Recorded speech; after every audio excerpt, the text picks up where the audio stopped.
kung maglagaw ka dire, pwede ka madula sa tunga sang sini nga mga sunflower.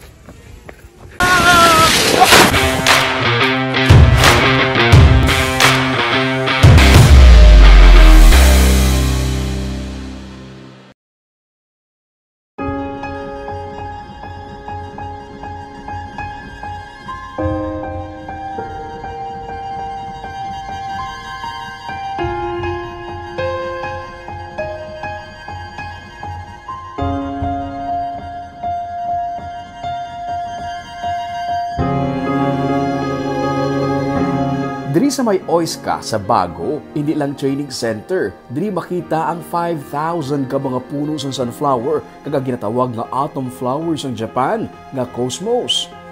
Subong nga nagabutlak ang adlaw, mas nagatahom ang mga dalagko nga mga bulak sa sunflower. Kag ginpatahom pagin ini sa mga cosmos utupad sini.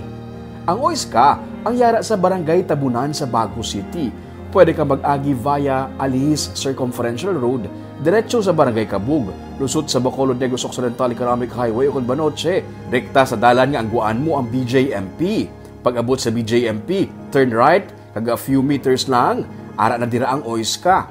Pwede man mag-agi via Barangay Sumag, sa unahan lang sa Sumag National High School, makita mo dira ang OISCA. Istorya sang director sang OISCA nga si Shigemi Watanabe, 2018, may abiyansya nga taga-Japan, nga nagbuno sa iya nga magtanom sang sunflower. Kay luyag niya i-explore nga himuon ang oil bilang biofuel. Gani, ginsuguran niya ang pagtanom sini. When Japanese friends brought seeds, that was purposely for oil extraction. The oil extraction. That's being used for what, sir, the sunflower oil? For the edible, and but they said in the future, biofuel. Biofuel. Biofuel. That's the main purpose of... They wanted to experiment. Pero wala na makabalik ang iya nga abyan bangod sa COVID-19 pandemic. They did not come back. Ay, they never come back? Because of COVID. Because of COVID, because of the pandemic. Yeah. So, you still pursued the planting sunflowers? Yeah, still, so this year I started again experiment of flower and some variety probably good for oil. Pero nagpadayon lang siya sa gihapon sa pagtanom ng sunflower. Kag subong, may 5,000 na siya ka mga puno ng sunflower, 2,500 sa kada side. Katahom lang tawon sa mga naga-inikit-ikit nga mga puno.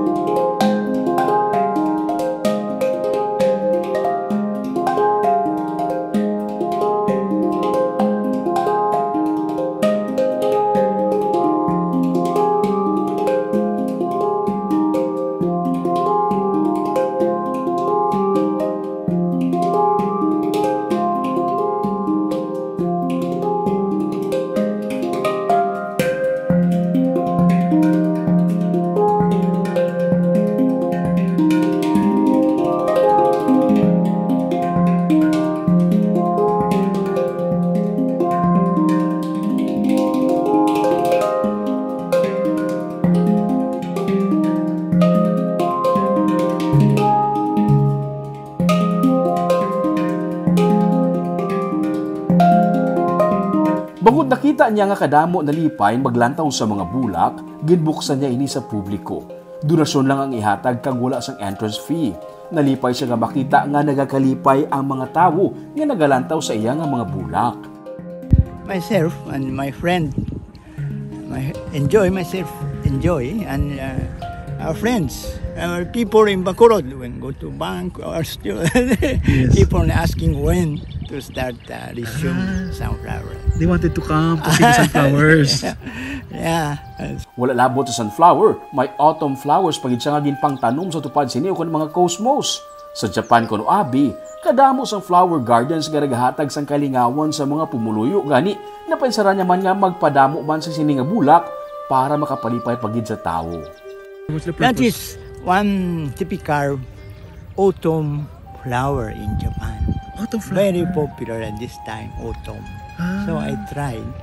So It's doing good. okay. It's very beautiful. Yeah. So I try different marigold and zinnia, other flower plants. Because in Japan, anywhere they have flower park, and many people enjoy. But here, very few flower parks. That's our challenge for the flower. Make people happy to see it. Kag sa nagligad yung weekend, kadamo sa nagainabot nga mga bisita.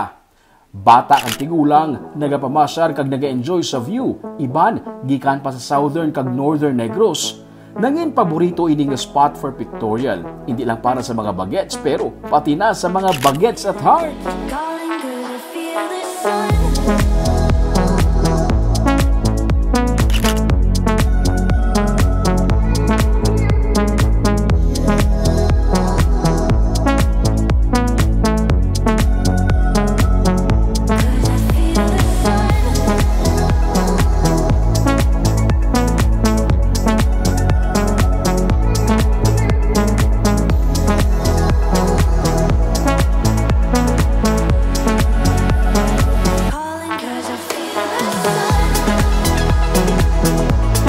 Simple lang nga mga tanong nga mga bulak pero dako ang kalipayan nga nahatag sa mga bisita.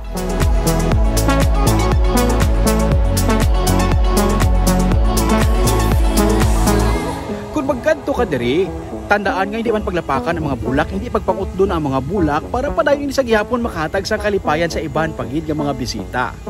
Para updated ka sa mga episodes ng Tripping Roming, i-follow mo nga Facebook page kag YouTube channel, Digicast Negros. Ulupod kita sa gihapon sa pagbangon. Ako si Romeo Subaldo, kini ang Tripping Roming!